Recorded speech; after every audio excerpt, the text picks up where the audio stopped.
আপনারা টাইটানিক জাহাজের নাম শুনেছেন? টাইটানিকেরও 8 গুণ 10 গুণ বড়।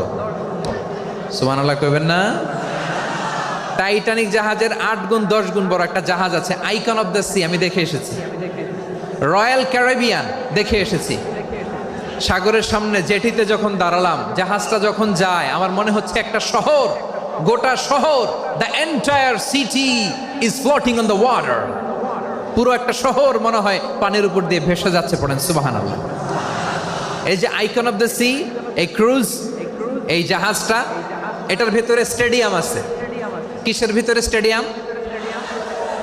কথা বুঝে নাই বোধহয়। স্টেডিয়াম কিসের ভিতর? সুইমিং পুল আছে, শপিং মল আছে, রেস্টুরেন্ট আছে, ক্লাব আছে, 3000 4000 রুম বিশিষ্ট, কক্ষ বিশিষ্ট হোটেল আছে।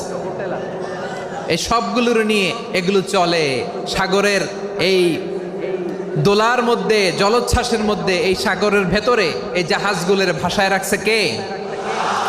সূরাতুর রহমান আল্লাহ তাআলা বললেন, ওয়ালাহুল জাওয়ারিল মুনশাআতু ফিল বাহরি কাল আ'লাম ফাবিআইয়ি আলা, সবাই পড়েন, ফাবিআইয়ি আলাই রাব্বিকুমা তুকাযযিবান।